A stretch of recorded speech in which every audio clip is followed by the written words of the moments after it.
All right. Good evening, everybody. Welcome. This is an emergency episode. This isn't a podcast. This isn't a postgame show. Don't worry. The Celtics don't play tonight. I'm Justin Lowe. That's Seamus Zarlingo.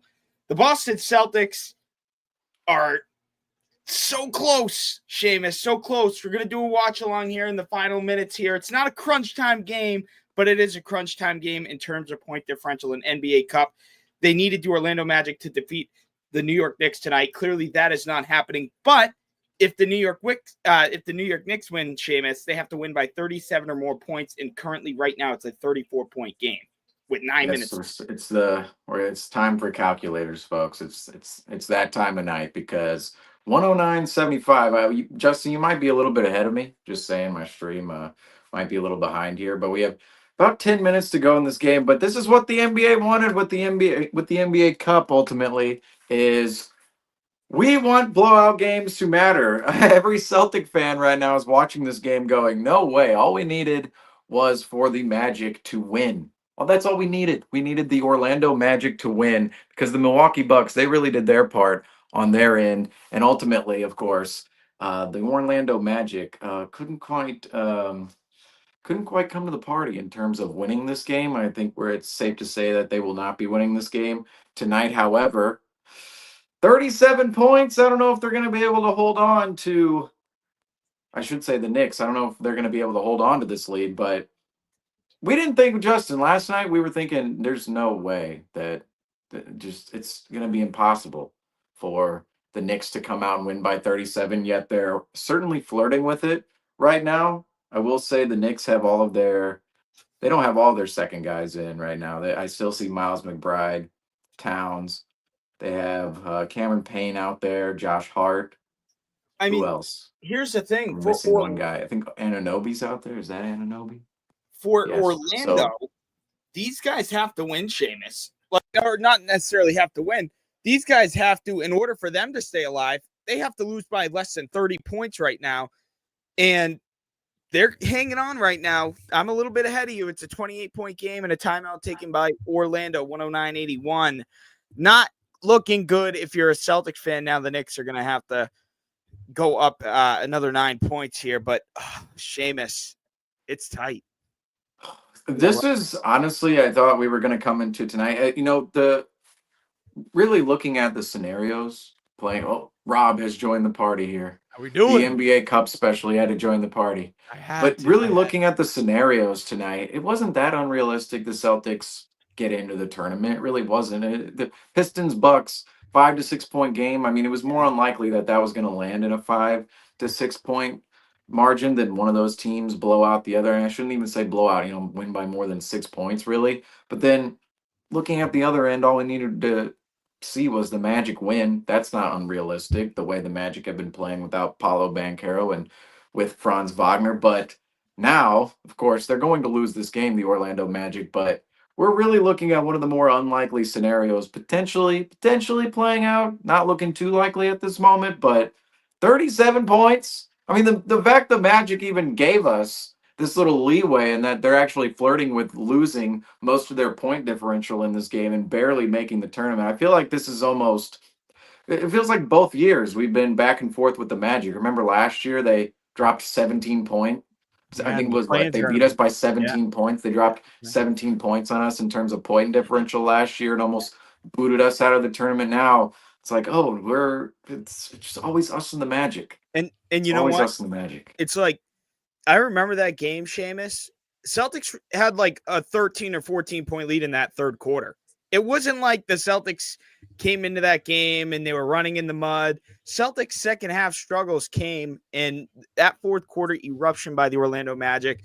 Right now, Orlando Magic, it's funny to say this, but right now they're still very much alive in this tournament despite being down by 28 points because of the point differential. They can lose this game, as I mentioned earlier in the show. They can lose this game as long as it's nothing more than 30 points. And right now it's at a 28-point game on my stream, guys. I know we're all kind of streaming on different services in different areas of the country right now. So it is some are a little bit more behind than others, but I can't believe, and I said this in the group chat, I can't believe that the 37-point game is the game that we're watching right now.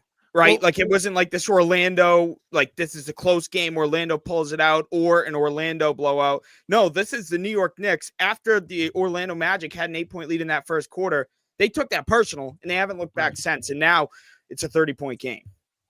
I got a question. Now, they were talking about this on the broadcast on TNT, and Reggie kept saying it like, well, New York gets to choose. Who do they want to see? Do they want Orlando or do they want Boston, right? Who do you think right now, guys, that there's kind of like, is New York kind of saying, all right, you know what? We're up. We're up by a lot. We're winning by a lot. Do they know the scenario? Do they want Boston? Do they want, like, where are they at? Because personally, if I'm New York, it's like, keep Boston out of the tournament. Why let the defending champs back in, right? Why would you beat them by 37? What's so funny is right now, I feel like we always question, do these teams even know anything about point differential? After we saw that Celtics Bulls game last year, it's like, definitely. Yeah. When you got Joe Mazzulla going over to Billy Donovan and then apologizing to Andre Drummond after the game, they definitely know something about point differential and how much this means. Also, the NBA wants these players to know about it. They don't want these to just be regular season games, really, because the court's all different. There's a whole fiasco advertisement segment behind it, but also just the fact of right now, we're literally watching a 30-point game going, oh, here we go. Oh, here we go. It's like, that's what the NBA wants in November and December. This is what they want. Situation is last year, right? Where we were score watching, we were boxing. The game, we beat the Bulls, and then, exactly. Even though we beat the Bulls by like 23 or whatever it was, we still had to await the Brooklyn Nets score. So we were scoreboard watching them as well. Yes. And it's like, I remember tweeting, saying tweeting feels like we're like from the 80s now. It's like, I remember tweeting like when the Celtics were up by like 27, 28 points in that fourth quarter against Chicago. I remember saying, I've never, ever thought it would come to a point where with 3 minutes left, up 28, I'm sitting here sweating out a blowout win. Like, every basket matters. I want to shout out Ed Malloy. I don't know, and this isn't a good shout out. In the moment, earlier in this game, Mo Wagner blocks Karl Anthony Towns. Malloy calls a foul. Start clapping. Then what does Cat do? Turn around, laugh, starts clapping back at him.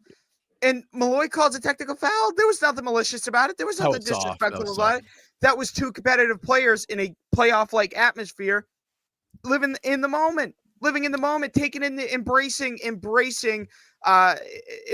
the game at which the NBA is put forth to us. I mean, the NBA Cup, that's what this is all about, the competitiveness, the entertainment about it. You're gonna technical foul? You're not gonna reward that. If anything, they should pay the players for doing stuff like that. It's counterintuitive, I feel like. Well, I also feel like it's, if anything, give the technical to Towns, because Mo Wagner was clapping like, oh yeah, I just blocked this shot. It was a foul though.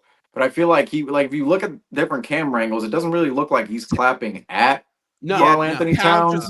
But then Towns comes back and he claps at more of a Mo Wagner. Yeah. So it's like, I feel like it's kind of more provocative in terms of the Towns angle than the Wagner angle. So if anything, it's like, if you want to give out a technical foul, I understand the double text, so you're not, essentially making the argument of, who deserved it. But yeah, I thought that was, honestly, you just let that one go because we want to see more of that. It's like, what was somebody posted something, it was about the NFL though the other day. It was like, every time the NFL or college football this weekend, there were fights galore from the flag planting in the middle of the field from all the rivalry games, and every announcer was going, you just hate to see this. And then somebody posted like, no, we don't. We love to see this. What are you talking about? Like, everybody loves to see these brawls break out. Ultimately, you don't want to see anybody get hurt. But if it's just a harmless brawl in terms of guys shoving each other and just kind of throwing words at each other, and there's definitely no malicious act going on there. But the Knicks, in terms of, I want to bounce back on this real quick. I don't know who they would want to face in terms of the Magic or the Celtics. I feel like both opponents right now, it seems like the Celtics blew them out earlier this season, but the Knicks have motivation to, hey, we want to face them again. We want to go up against them again. We're a different Knicks team than we were a couple weeks ago. But also the Magic here, if you're facing the Magic, it's like you just blew them out. You're just now embarrassing them. they're going to have motivation to come back and play the Knicks. And I would say most of the time, now, unfortunately, we didn't see this in terms of the Hawks Cavs 2-game series about a week ago. But most of the time when teams split a series like that, team comes back the second time around. We've seen this plenty of times with the Celtics. It's like, oh, we play the Pistons home and home or whatever scenario it is. First game, we absolutely blow them out. In the second game, they come back and, oh, it's a 3-point game, or, oh, they might even beat us. And that's what I feel like is on the table for New York right now, where if they go and blow out the Magic in this game, it's quite possible the next game they have to play in the NBA Cup is against the Magic. And the Magic, under those circumstances, might come out and play a better game.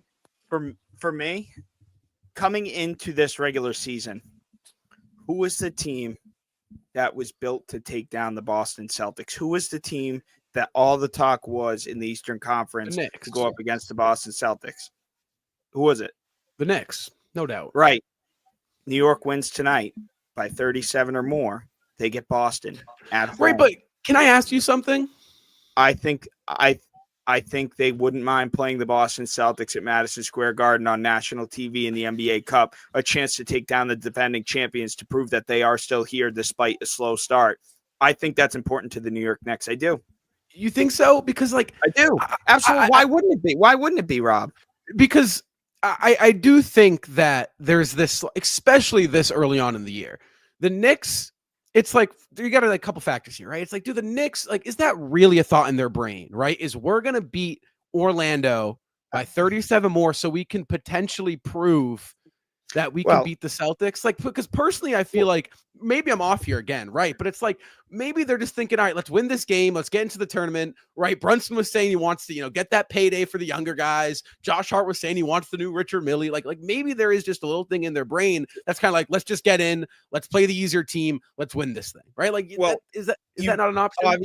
Obviously playing the easier team is eye candy in everybody's eyes. Right. But I will say, for a Knicks team that ultimately, not only in the NBA Cup, but in the NBA playoffs and in the conference finals potentially, and in the NBA finals, this is a team that's coming for Boston's head. This is a team that wants to dethrone the Boston Celtics. This is the team that has the best chance at dethroning the Boston Celtics right now at this very moment. So I do think, Rob, I do think they want it. I do think they want it. So let me ask you this, Justin. And I said, so right now you still think with Cleveland playing the way Cleveland has, what we saw just the other night, Cleveland taking down Boston, obviously shorthanded, but you think right now, Rob, it's still New York? I do believe Boston. I do. Listen, Rob, I'm not, here's the thing. Cause I'm not trying to sound like Ian. Ian's over here discrediting the Cleveland Cavaliers every single night.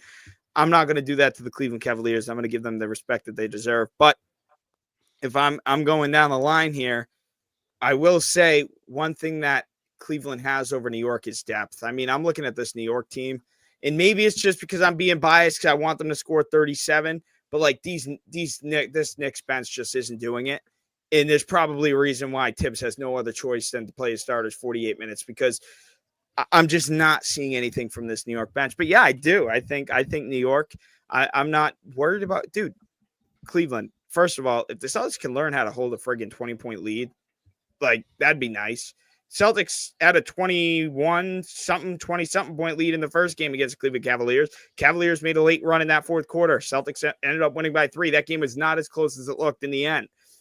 4 nights ago, Boston, without Jaylen Brown, without Derek White, first night of a back-to-back, they go into Cleveland on the road, build up a 14-point lead somehow. Like, they shouldn't have been in there in the first place. Donovan Mitchell, Rob, scored 20. He scored half of their fourth quarter points in 5 minutes, the last 5 minutes of the game. I see Cleveland as a threat to the Boston Celtics. I don't see them as a main threat to the Boston Celtics. I mean, I feel like both teams are legitimate threats because if you look at last year, there were a lot of things. I shouldn't say things, but injuries and personnel and team play that really fell the Celtics' way, specifically in the playoffs last year. I mean, you think about round 1, Jimmy Butler was hurt. Round 2, Donovan Mitchell was hurt. Round 3, Tyrese Halliburton was hurt. And that's not an excuse or taking away anything from the Celtics because you play who you play on the way to a championship. And if all these other guys are hurt, well, get in the gym, start conditioning, start getting healthier, right?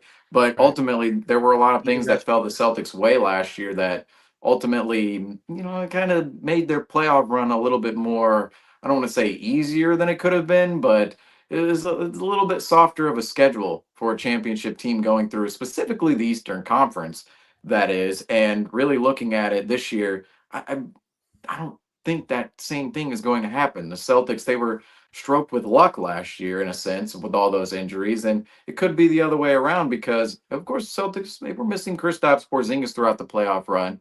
But we look at it this season, Al Horford, Drew Holiday, they're a year older. Kristaps Porzingis is coming off another injury. Jaylen Brown adding more muscle, already dealing with some injuries this season. Jason Tatum, he's always been durable out there, but you never know what's really going to happen. And ultimately, I do think both teams are going to challenge the Celtics in a sense, but why does this not? I just want to bring up this photo. Why does this? This is a photo of Jamal Mosley from him arguing a foul. Why does this look like some kind of altered photo? Like this is every Magic fan, because like we're not the only ones looking at this going, can the Magic just lose by 37? Can the Knicks just win by 30? Magic fans are looking at this. Oscar's looking at this right now going, well, you just had to not lose by 37. And then this is likely the reaction of Magic fans tonight. Ultimately, the Knicks really just didn't have to lose by 30. Anything 37 is more in our favor. It's 30 for them. And right now, it's 26 right now. So for Boston. Oh, yeah. I forgot about I guess our Bucks fans, or no, Pistons fans right now watching this as well.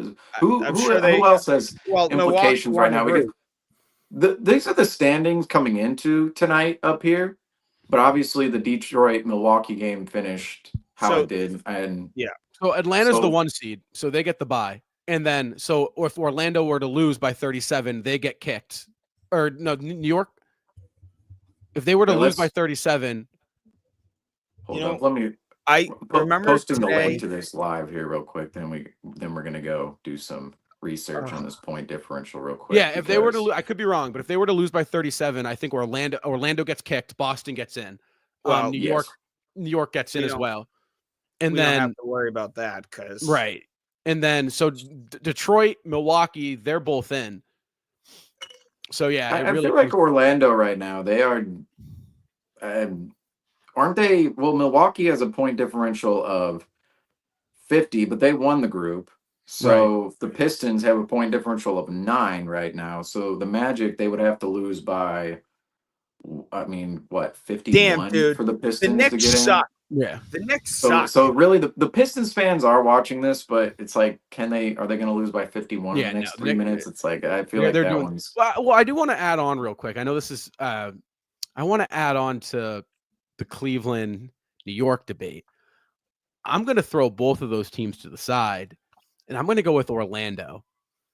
I think Orlando is the team that stands the best chance against Boston. I think, and quite frankly, guys, last year, Indiana, we saw that. Indiana was easily, throughout the entire playoffs, the team, I know it was a sweep, but the team I looked at and thought to myself, wow, like they could have beaten us. Like there was a good chance we got swept, right? Like there were so many games that we were down by 18, we came back, Brown hits that shot in the corner, just countless time and time again, right? So yes, New York, they look pretty on paper. They got Cat, they got OG, they got Brunson, they got, right?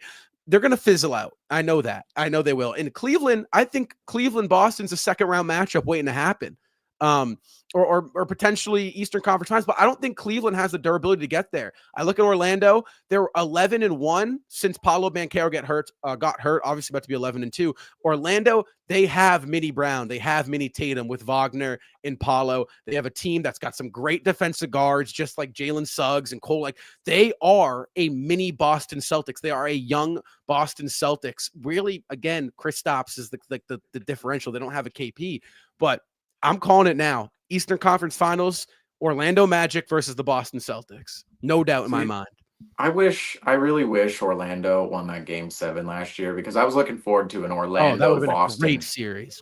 Second-round series. It probably would have been a little bit tougher for the Celtics, I would say, against Orlando last year. But, of course, we saw the Cavs. Mitchell was hurt for half of that series. But I really thought Orlando, they had the season last year. I shouldn't say series. They really, against the Cavs, sure, the series, but also the entire season last year of that breakout squad where They finished with the 5th overall seed, and you're looking at that team going, okay, the year before they were down in the depths with the Hornets, the Pistons, the Raptors. They were down with all those teams in the standings, and yet the next season they're up at the 5 seed, and not only are they up at the 5 seed, they have all these young players, Franz Wagner, Paulo Banchero, of course, leading the way. But then you go and sign KCP in the offseason, which I was really high on KCP. I've always been high on KCP ever since he was a Piston. I remember when he went to the Lakers, I was like, are you serious? The Lakers just signed this man? Because I believe he's one of those perfect plug and play role players. He can essentially play on any team, Right. and you can slot him into a starting lineup, or you can bring him off the bench and he's going to be your 6th man. And they signed him in the offseason. And the Orlando Magic, they had that breakout year last year that suggests, okay, this is going to be a team we're going to consistently see at the top of the East. Cleveland, of course, had that season back in 21-22. And of course, they added Donovan Mitchell on top of that breakout season, where at the end of the year, we kind of talked about it on Postgame last night, kind of fell because of injuries in that season. But ever since then, they've, of course, been more at the top of the East. They've been that breakout team. So I think Orlando, yeah, I would love to see Orlando actually go on a run. I mean, they're already going on a run here Oh without yeah, they're gonna Banchero, be but there. in terms of the playoffs, I want to see Orlando and Boston face off, because I do think that could be maybe a little bit of a rivalry in the East. And rivalries, they're falling apart a little bit in the NBA, but with the new CBA in place, players are kind of staying home a little bit more. And I Right. think we're going to start to see more consolidated rivalries. And I think Boston, Orlando, we just missed out on a series last year, but I think this Oh yeah. year there could definitely be a scenario where we meet them in the second round. And that's where I think, Rob, you're totally on point with you could throw out Cleveland and New York. Those two are still going to be tough, but Orlando, it's quite possible the Celtics, that could be their toughest matchup in round 2. Oh, no doubt. No doubt. I mean, they got the recipe, right? I mean, you look at the history of the league, what dominates? It's 6'6" and above. It's those wings. It's those guys that play defense and can score the ball. LeBron, Kobe, Jordan, Bird, Magic, they're all big wings who can score offensively, right? And play defense. They're two-way wings. That is that is the best version of every basketball player is. Boston has that with Brown and Tatum. Orlando is like, oh, we also have that now. They got that. Paolo and Franz are that good, and they're going to prove it. They're going to prove in the coming years, no doubt about it. Well, I just want to point out real quick, New York kind of selling right now with their bench out on the floor. Jericho Sims, Justin's and going others through it right now. I mean, I see a 21-point game. You guys might be a little bit ahead of me, but Justin has been visibly mad for the past like 5 or 6 minutes. My boy Matt Ryan in, and I knew we were fried. Well, it was looking pretty promising like 2 minutes ago. It was like, okay, 30-point games, like not out of the realm of possibilities here. But then, well, here's the difference in this game. I believe the Magic have more of an incentive to play their guys deeper in this game. And I would even say the Magic's roster, I think the Magic just have a deeper roster. So if we're thinking about a scenario of, okay, the Knicks bench is going to come in a 30-point game versus the Magic's bench, and that's going to decide the point differential here of whether the Knicks win by 37 or not. It's like, the Magic, it's like Cole Anthony really hasn't even been playing in the rotation, and he's coming out there. It's like he's been a piece for them the last couple of years. So I feel like the Magic do have a little bit better of a bench here, and it's just, yeah, it's really falling apart in front of our eyes. So, well, I mean, if you think about it rationally too, right? Again, if Orlando loses by 37, right, they are kicked out. So it's not enough. They're going to play their starters through. And if you're New York, that's also what you win and you're in, right? You can win by 1 and you're in. You can win by 38. You're still in. So like, Knicks, they were running up that score too. I mean, when they were getting turnovers, they were pushing it. They were running up that score. Yeah, but you're right, Seamus. That Knicks bench is. I mean, Deuce McBride. Xavier called that when they were up 30. They were up 37, and Xavier goes, "Don't get too excited. Their Knicks bench is not good." And man, the 37 Celtics, which is pretty funny. Hey, again, I still can't believe that we were this close to getting in the tournament with the Knicks winning by almost 37. I did not think that this was how tonight was going to go. Us. With a chance to go into the tournament with the Knicks up 37 at one point. I did not think that this would have been the outcome. Do we, what are our thoughts on this, right? Because like we could break down teams and whatnot, but like stop bowing down to teams without their superstars. No, not like that. Not from a Celtics point of view, right? But kind of from a viewer's point of view. This is new, right? This point differential thing is the second year we've seen it. I like it. Do we like this? You Yeah, think I this like is it. good? You know You why? like this? You think this is good? Yeah, I do like it. You know why? Because first of all, I like when the players play the entire 48 minutes. I hate when they're taking shot clock violations with like a minute and a half left. Like, it's so stupid. I get it's an unwritten rule, but it's like there's 48 minutes on the clock anyway. They might as well blow the whistle and head to the locker room. I love it. I like the competitiveness. I'm not the biggest fan of the courts, but I do get the message behind the courts. You're out at a bar, you're out to dinner, you're out to eat, you're at a party, whatever. Look at the TV and you're like, oh, it's the NBA Cup. I think, my opinion, when it comes to the courts, I think you're good enough with the logo in the middle of the court, like you used to do the finals, and then maybe a couple advertisements saying in-season tournament, like on the side. But keep the trophy in the paint. Like too. right here, that. De Silva just hit a 3 for Orlando, and it cut it to 15. Like, usually they're dribbling out the clock, but now the point differential matters. Those shots are big, whether you're winning or losing. So I like that a lot. There was nothing more satisfying than Joe Mazzulla calling a timeout with 1 second left and drawing up a play for Sam Hauser up 14. Like, I love that aspect of it. I like it, man. Keep it. I know we haven't had our luck here, especially this year, these past 2 years in it. But I mean, hell, I like it, Seamus. You're shaking your head, man. Just no, I know. I'm just shaking my head at the result of this game. Really, I'm not at your point, because I totally agree with your point, Justin. That I look, this 2 years in a row that we've been paying attention to other games around the league that otherwise we wouldn't be paying attention to a 30-point Magic Knicks game in a normal scenario. If it was tomorrow night and it's just a regular season game, we're going, oh, what other games are on, or what's going on elsewhere. We're not really paying attention to this 30-point blowout, yet we're sitting here sweating out a game that's like, it's already decided. It's really already decided in terms of the result, but we're looking at point differential. And that is 2 years in a row where we're relying on other games. Like, we are Celtics fans. We watch Celtic games. Now, I think we're all NBA fans too, and we generally watch the NBA, but just think of all the people who only watch their team. And now it's like they're invested in other teams as well on this one particular night to see whether or not their team can actually go through to the NBA Cup tournament. So I think this is a great thing for the NBA entirely, and especially in the months of November, December.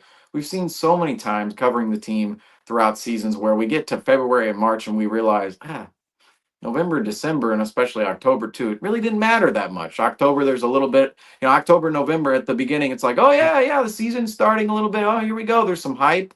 But then you eventually get into the season, and November and December doesn't really mean that much. That is why the NBA Cup is here right now, because they started in mid-November where that, early season hype kind of wears off a little bit. And then, oh, look, we have the NBA Cup. And in mid-December, you have, the NBA Cup tournament and the championship going on right before Christmas. And people, of course, tune into that as well, because the NFL is kind of starting to wind down a little bit. And Christmas Day is a real big day for the NBA. I think this is a great thing for the NBA entirely. The only thing I would say is, come on, Celtics, can we just get to Vegas? I would. Please? Can they add more games? Like, because they're adding to the tournament, or to the tournament, because no, because I know we're gonna get 2 more games next week. We don't have a week off, which I'm sure we'll talk about. But like, for me, I love the cup. I love I'm a basketball head. I try to watch at least one other game a night, right? Or at least score watch every night. And I love it, right? I mean, we're on live right now at 10:06 Eastern Standard Time, right? I know, Seamus, you're an hour behind, but like, and we're just talking, right? Like this wouldn't have happened if the cup's not here. So I mean, I love it, but give me more. It's like 4 games. It kind of feels like, again, it's like, look at the point, like, give me another 4, make it 8, have it played through December, because the dog days of the NBA are January, right? Like January, February, those are the dog days.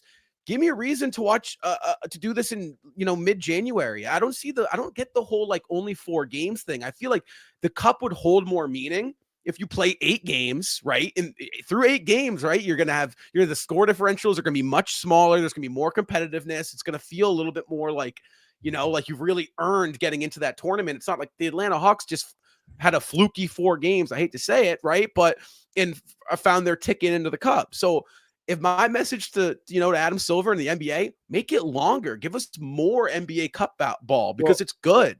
Are we heading, and this is something I want to ask and I want to before you guys answer, I kind of Celtics are eliminated. Sorry, just real quick. There's comments. Celtics are eliminated. Sorry. Continue. Yes, they're done. They're done. They needed to. If New York was to win, they needed to win by 37. That didn't happen. Didn't take a Tyrese Halliburton step back three this year, no. guys. It wasn't as painful. I guess. No. Milwaukee helped us out by winning them more than 6, but New York did not help us out by winning by less than 37. So Boston, sorry to interrupt you, is eliminated. But I want to propose this idea. I believe the NBA is headed in the direction of tournaments. Last year, the NBA incorporated an regular season NBA Cup in season tournament. This season, the All-Star format has been turned into a tournament. The play-in? Will they ever the play-in tournament? They incorporated, I believe, in the bubble. They had a game between who was it? It was Portland and Memphis, I believe it was. Mm-hmm. So the league is trending in that tournament direction at all aspects of the season, includes summer league too. Will the NBA get rid of the draft lottery and have the bottom 4? Dude. No.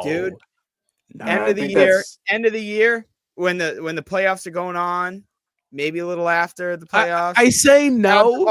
Have the bottom 4 teams duke it out. I say no because I don't want to see it, not because I don't think it's in the realm of possibility. I'm sure it's in the realm of possibility. Why wouldn't you want to see it? I think it's dope, dude. Here's the thing. I think the draft. I don't even like the play-in tournament. I think the lottery is so BS. The Atlanta Hawks were a game away from making the NBA playoffs last year, losing in the play-in tournament. They come out with the number 1 pick. I get it. Shitty draft class, whatever. Crappy draft class, whatever. But like the Detroit Pistons lost 28 straight games.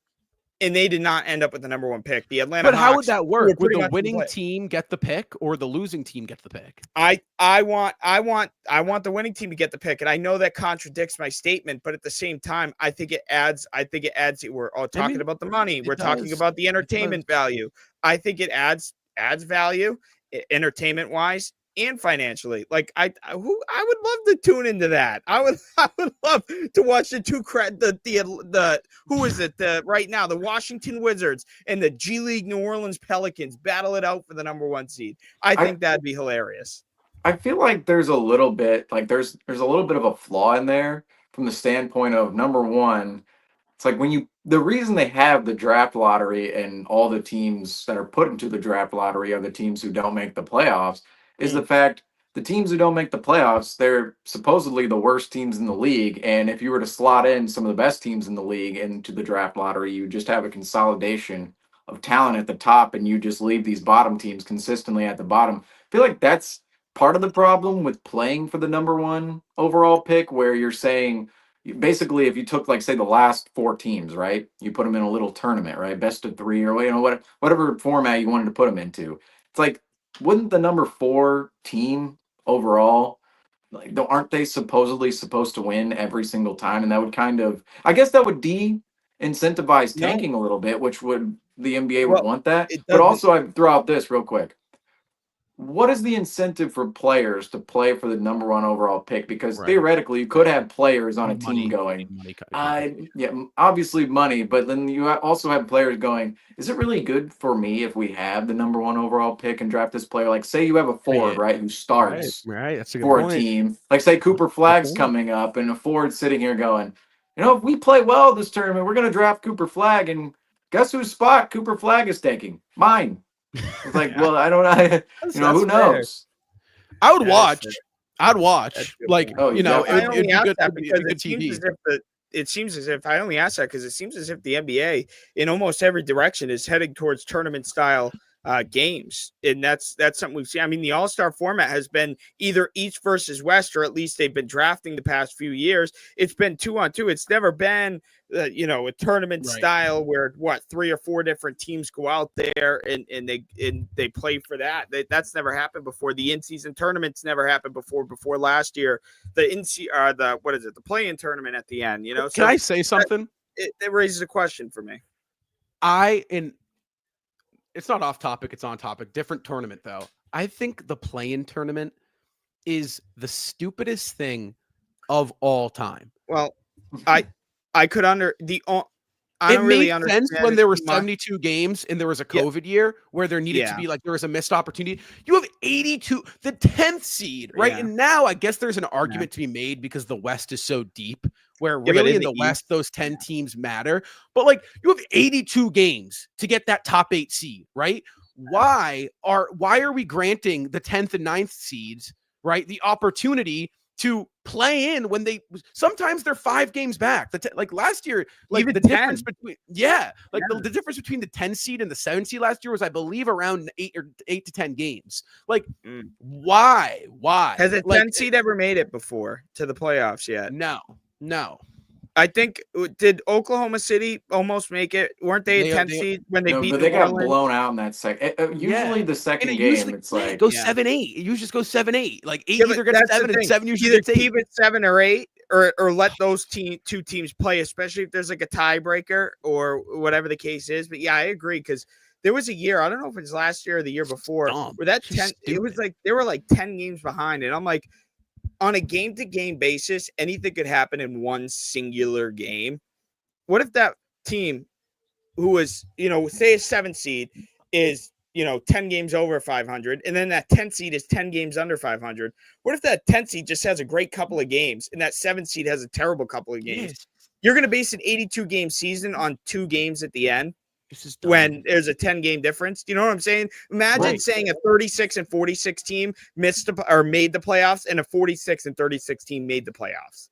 Well, that's what kind of bit the NBA back in 2021. If anybody remembers, the Lakers and Warriors, they were firmly the 7 and 8 seeds in the standings. They played each other for the 7th seed, and what happened was in LA, the Warriors barely lost that game in LA. And then the Warriors go on and lose to the Grizzlies the next game at home. Ja Morant and the up-and-coming Grizzlies in 2021. And the Grizzlies get that 8th seed and that 8th spot. And I don't think anybody really at the time, outside of Memphis fans and everybody around the Memphis, Tennessee area, really wanted to see the Grizzlies play in the first round, because Steph Curry was going off that season individually on his own. No Klay Thompson. Just the Warriors team that year was not that great at all, even though they won the championship the next year. They were really down in the mediocre portion of the league in 2021. Yet Steph Curry, he was putting on individual performances on his own, and they lose 2 straight games in the play-in tournament. And these 2 straight games, too, were not like, oh, the Warriors, you got to win games. Oh, you got blown out these games. They barely lost to the Lakers, barely lost to the Grizzlies in 2 games. And then we don't get a first-round series between the Warriors and the Jazz that year. And I think it was kind of a bummer for everybody, because we all wanted to see Steph Curry and the Warriors. And I think the Warriors, too, they're a big draw for the NBA. They really are, in terms of every single franchise. Like, who are the biggest draws? It's the Lakers, it's the Warriors, it's the Celtics, it's the Knicks. And those are some of the biggest teams, the biggest draws the NBA has. And instead, who slots in there? The Memphis Grizzlies. Now, that was good for their brand and everybody who's Grizzly fan, but in terms of that season, like, not too great for the first round ratings at all. And it was really due to 2 games in which the Warriors barely lost. And you know what also, it is too? Oh, sorry. No, sir, this is what did it for us, guys, by the way. Yeah. Remember that shot by Jason Tatum in the corner? It literally rimmed in and out. This is why we're on here tonight talking about. Yeah, I just wanted to bring that up. But anyway, well, real quick, to rant a little bit more about the play-in. It's like because like they're advertising it now as like, oh, win or go home, right? Win or go home. It's March Madness-esque, right? Anything can happen in the play-in tournament. But it's like, this is professional basketball. These players dedicate 8 months or 6 months, right, of regular season ball. They're traveling, they're away from their family, they're going to practice every day, right? They're just sacrificing their bodies up for injury, right? They're every day, right? Yes, they make a lot of money, whatever. It's their job, right? They're sacrificing. And it's like they play for so long. It's like the 10 seed doesn't deserve a chance. I don't care if they're the 10 seed with 50 wins. You don't deserve a chance. I'm sorry. You've played 82 games. This is not March Madness, right? March Madness is great for the product, right? For the viewer. It's fun. You have crazy, cool buzzer beaters, right? But it's not good basketball, right? March Madness you don't sit there and think to yourself, wow, this is good basketball. No, it's just, there's a prayer at the end of the game and it goes in after 2 missed free throws. And you're like, oh my God, that was awesome, right? And It's like the NBA, you're not college. It's not college. You're not March Madness. Stick to what you are. No one cares about the play-in. No one watches the play-in unless their team's in it, right? Just throw it out the window. It's pointless. Just get rid of it. Even if your team is in it, you don't want to watch it. It's like you have to. It's more like you have to watch it. Like, oh, like, I'm I in the remember play-in. when we were in the play-in. Am I going to get bounced next round or what? It's right. It's like, remember when we were in the play-in and we were like, oh, like that was just a terrible year. But like the play-in, like it sucks. It's like even if I remember there was a point in time where we were even kind of rooting for like there was a lot of Celtics fans rooting for the Celtics to actually lose that game against Washington, because if we had lost that game, we would have most likely played the Philadelphia 76ers instead of James Harden, Kevin Durant, and Kyrie Irving in the first round, and my boy Blake in the first round. So it's like, I don't know. I hope the Celtics never fall back to the NBA play-in tournament. They'll be there eventually. Someday we'll be back in there, but it's going to be I hope not. You know why? Because also with the play-in tournament, there's no benefits. Like, here's the thing. It's just dumb. I'm sorry. It's just dumb. Here's the thing. You usually, if you're making the play-in tournament, you're mid. That's what you are. You're too good to be in the lottery. Well, here's the thing. You're too good to be getting a good pick, or you're too good or you're too bad to make it deep into the playoffs. The exception of the freaking how the lottery worked last year, and like I said earlier, Atlanta made the play-in and still wound up with the number 1 pick in the NBA draft. But that's just not a good position to be. And I agree with you, Rob. I like it entertainment-wise, but logistically, it just doesn't make sense. Like you said, you had 82 games. You also had a preseason between 4 to 6. Some teams even play 7 games. That's 7 games preseason wise to get your act together. So you add that to the 82 that you already play. You're looking between anywhere 85 and 88 games you had to get together before the playoffs. And if you couldn't get together then, why would you get together in the playoffs? Well, to add on 2 points too here on the March Madness point, for one, the college basketball season is 30 games, versus 82, which is like part of your point, Rob. Like 30 games is much different than 82 of professional basketball. Plus, March Madness. Just think about these 2 different scenarios here. How many times has a good team lost a game 1 in the first round against a completely inferior opponent, and then won the next 4 games? It's a 5-game series, and then all of a sudden it's like, wow, that game 1 really didn't matter at all. And people always freak out over a game 1 that goes awry. Remember like Orlando against Toronto, the year Toronto won. I was just about to bring that up. I'm like, 2019 Toronto Raptors, they win the title, they lose their first. Like, if it was March Madness, they wouldn't have had a chance at the title at all. But I'm really torn on the play-in tournament entirely, because as a basketball fan, there's more basketball, there's seemingly more competition, and I like the newness of it, really, just adding another element to the game. Fair. But I do agree that it's just logistically it doesn't really have the juice, doesn't really have the sauce, because you're really, what we're explaining here, like both you guys said it, it's like both conferences, 7 through 10, you're playing a competitive tournament, right, to make it to the playoffs, to go get smoked by the 1 or 2 seed. Like every single year, every single team in the play-in tournament, all their fan bases are going, yeah, not the best season in the world. Now, some play-in tournament teams, it's like, okay, we had a better season than expected. Say the Pistons make the play-in tournament this year. A lot of Pistons fans, a lot of people around the NBA were thinking, maybe the Pistons still not that great of a team, but then they all of a sudden make the play-in tournament. And it's like, okay, we're a surprising team here. Okay. But then it's usually a mix of those surprising bottom feeder teams and those mediocre squads. Like, you look at the Milwaukee Bucks right now, they're teetering on the brink of the play-in. You look at the Indiana Pacers teetering on the brink of the play-in. Philadelphia 76ers, can they even make it up to the play-in standings right now? In the home of the Lakers for the past 4 years. If the Philadelphia 76ers make the play-in tournament, a lot of those fans are going to think this season was straight up not what it was supposed to be whatsoever. And you essentially have a mix of disappointing season versus we kind of overachieved expectations, but we're still bottom feeder here.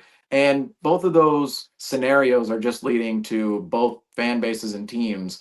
They're expecting to be smoked in the first round by the 1 and 2 seeds. Now, what the NBA really needs here is a number 10 seed to really go on a run. And say the number 13 seed in January goes on a run, they become the number 10 seed. They blow out those first 2 games in the play-in tournament, which hasn't happened yet. 10 seed hasn't made the playoffs yet, and then go on to the first round and actually compete against the number 1 seed, maybe even beat the number 1 seed. The NBA needs another Warriors Mavericks situation from 2007 to happen to really start justifying the play-in tournament. Otherwise, I do agree with the play-in tournament's logistics kind of playing against it in a sense, but as a basketball fan, I have no other choice but to enjoy it because it's just extra competition. But at the same time, I gotta admit, it just doesn't have the juice, doesn't have the sauce. Like, you just know those teams aren't going anywhere. Well, here's the thing. Celtics season isn't over. Celtics have the regular season to finish despite being eliminated from the NBA Cup tonight, guys. I mean, like I said earlier in the episode, didn't know that it was going to come down to a 37-point potential Knicks win. I thought it'd be the other way around. So I guess we're a little bit grateful that we even kind of had a chance up until that late in that fourth quarter. But at the same time, you can't not let other teams decide your fate, whether that's in the NBA Cup, regular season, playoffs. You have to take care of your own business and let the pieces follow where they may. The Celtics, despite going 3-1 with a plus 23-point differential, had a killer loss a couple of weeks ago at home against the Atlanta Hawks without Trae Young. And I don't want to just mention just no Trae Young. They were down a lot of players and had a 15-point lead in that second half. Celtics blew it. Can't let other teams choose your fate.